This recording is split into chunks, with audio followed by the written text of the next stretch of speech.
Sinuwun membalik ke sana malah menyerang kubunya sendiri gitu lah. Sekarang posisinya saya dikubukan dengan Sinuwun, aneh sekali gitu.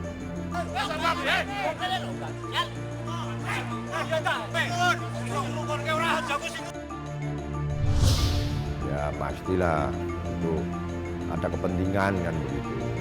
Daerah istimewa itu mungkin pembentukan wilayah baru dengan anggaran sekian triliun mungkin gitu.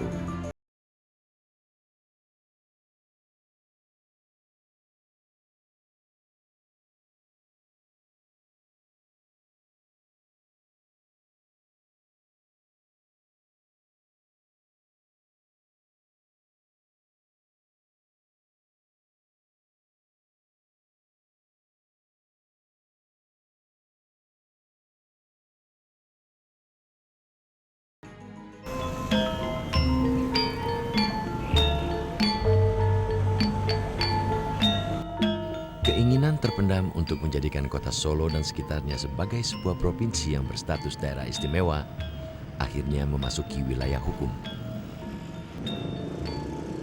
Mahkamah Konstitusi kini tengah menggelar proses persidangan atas permohonan Judicial Review Undang-Undang Nomor 10 Tahun 1950 tentang pembentukan Provinsi Jawa Tengah. Pro kontra pun mencuat. Di satu sisi, daerah istimewa Surakarta sebagai sebuah sejarah yang mesti segera dikembalikan, namun di sisi lain ada pula yang menuding upaya pembentukan daerah istimewa Surakarta tak lebih sekedar nafsu kekuasaan segelintir elit Keraton Solo.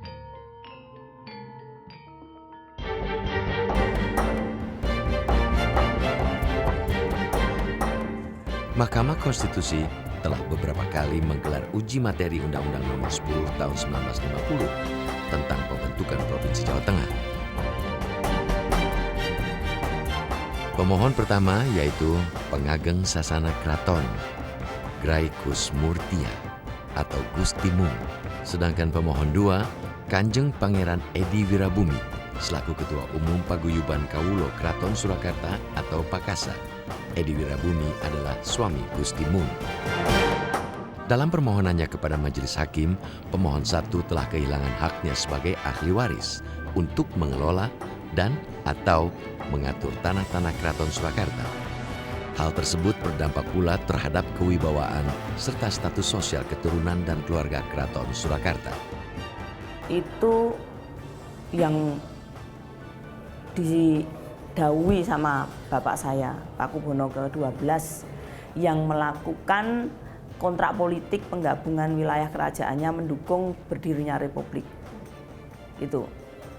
Juni tanggal 11 Sinuwun sedo meninggal dunia, wafat. Bulan Mei saya bersama dengan waktu itu yang Haryo Mataram. Saya ditekankan lagi bahwa pada waktu reformasi pun juga begitu.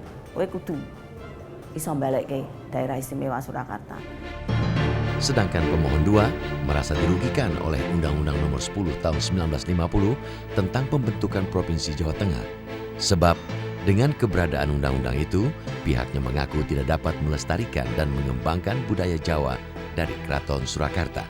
Ini memang banyak orang yang tidak mengerti ya, karena sudah terlalu lama terkubur, hampir 68 tahun. Sehingga pada saat ini kemudian kami coba gali kembali pelan-pelan. Ini proses sudah berjalan 7 tahun. Kami juga jujur sambil menggali, sambil belajar juga tentang itu. Membuat banyak orang terkaget-kaget.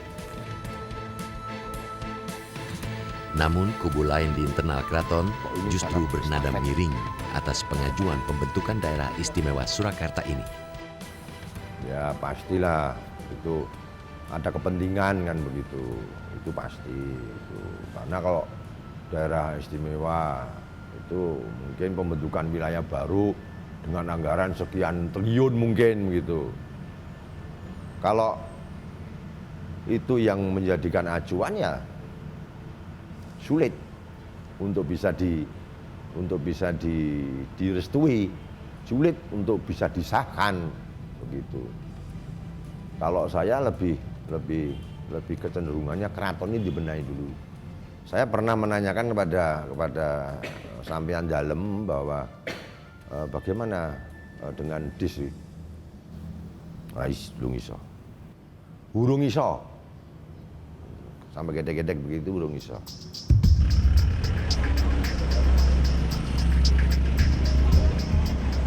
Seandainya uji materi undang-undang tentang pembentukan Provinsi Jawa Tengah disetujui, Provinsi Daerah Istimewa akan terdiri dari 7 wilayah, yaitu Kota Solo, Kabupaten Boyolali, Kabupaten Sukoharjo, Kabupaten Karanganyar, Kabupaten Wonogiri, Kabupaten Sragen, serta Kabupaten Klaten. Dan yang tak kalah penting, pihak pemohon yakin seandainya provinsi baru yang sedang diperjuangkan ini terbentuk, setidaknya akan ada dana 12 triliun yang berhasil dihimpun. Namun entah bagaimana cara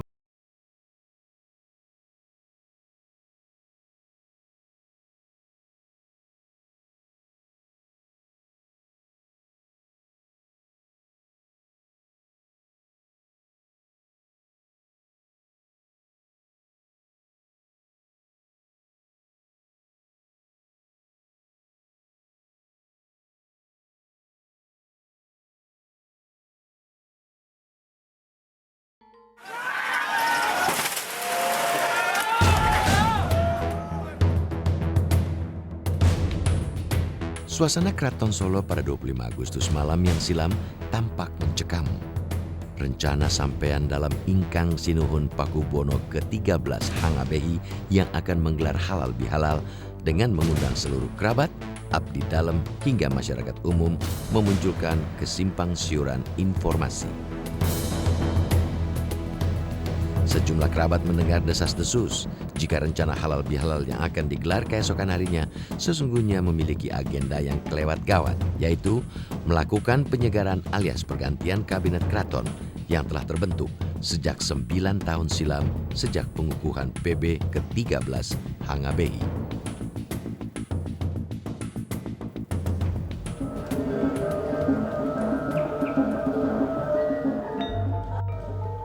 Apalagi terjadinya dualisme raja di tubuh keraton juga telah berakhir dengan menjadikan KGPH Tejo Wulan sebagai Maha Menteri alias Patih.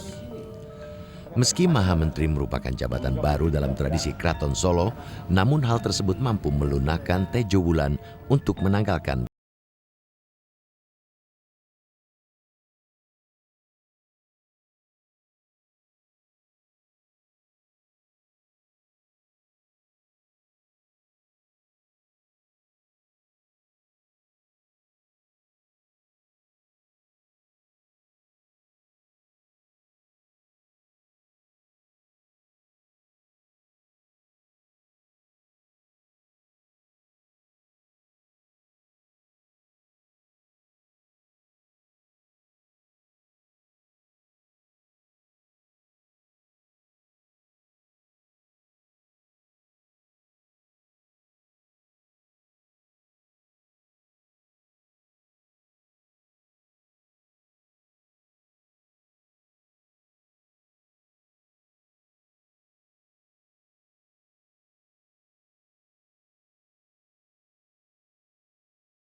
dan sebagainya.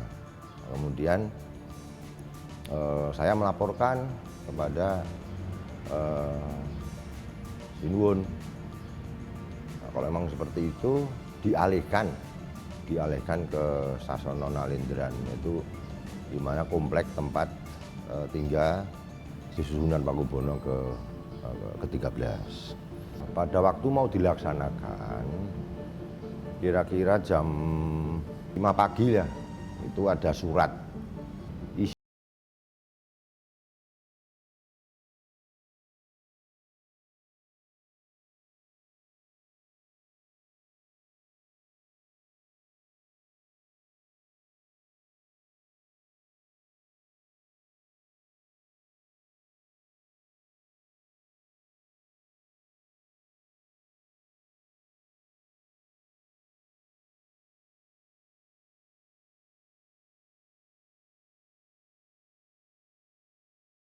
Lembaga Dewan Adat Keraton Surakarta di Ningrat ini nanti bisa dilihat. Itu nah, kira-kira jam 8:30 gitu, terus ada terjadi pendobrakan, pembukaan pintu dari belakang. Hari Minggu itu kan saya datang ke Sasono Mulyo, melihat anak-anak yang pada ngecat itu. Anak-anak ini yang tadi mereka itu perguruan satu pencak silat itu yang memang seminggu 2 kali itu latihan di situ. Nah, kebetulan keraton dapat sponsor, dapat bantuan cat. Nah, ada kelebihan kita catkan di sana. Lah mereka yang mengerjakan dan memang mereka itu adalah di dalam. Gitu. Jadi dia setiap malam sudah berjaga di sini. Gitu. Nah, yang kejadian pendobrakan itu sebetulnya kan kita itu kan posisi mungkin kalau orang lihat di TV itu kelihatannya saya kan yang mendorong-dorong gitu. Saya sebetulnya yang saya katakan wong tua Randi Toto itu sebetulnya beguk gitu. Karena di hari Minggu sudah ketemu saya. Kok ternyata kok ada rencana yang tidak hanya alal biala. Di sisi sana itu akan ada pengangkatan Maha Menteri dan pergantian kabinet. Ini kan sudah kurang ajar lah. Terus kita selama ini yang sebetulnya adalah sebagai wadahnya Sinuwun, sebagai kekuatannya Sinuwun yang dulu adalah Hangabei, kok tiba-tiba kok Sinuwun membalik ke sana malah menyerang kubunya sendiri gitu lah. Sekarang posisinya saya dikubukan dengan Sinuwun, nggak aneh sekali gitu. Itu. Jadi saya yang kelihatan dorong-dorong itu saya mau mengambil beguk gitu loh.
Dapat kesepakatan pula dianulirnya sebuah keputusan Hangabei yang dinilai melanggar adat.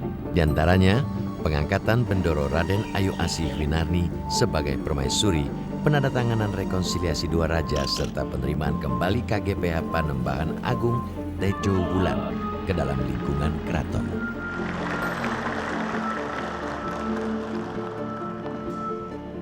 Pelanggaran adat makar itu. Jadi nggak mungkin dia, jadi keraton ini kan bukan milik Pakubono ke-12, bapak saya. Apalagi kakak saya ini gitu.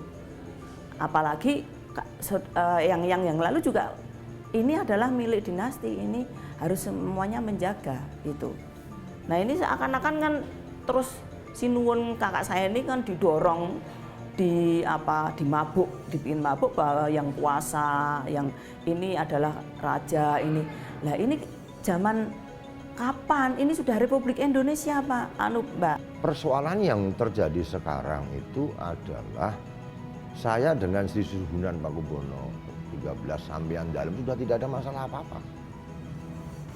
Hanya di dalam keraton itu muncul lembaga Dewan Adat.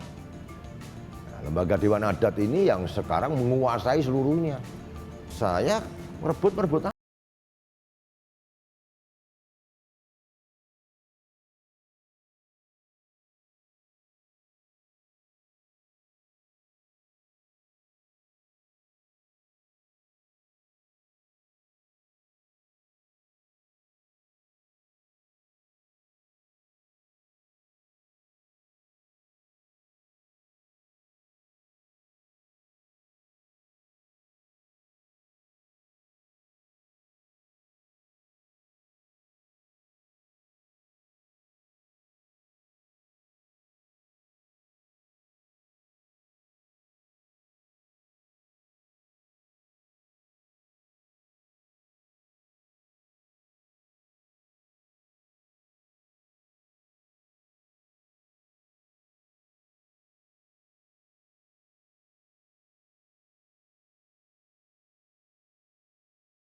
Sentono.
Ya, daerah ini masih tergantung pemerintah pusat.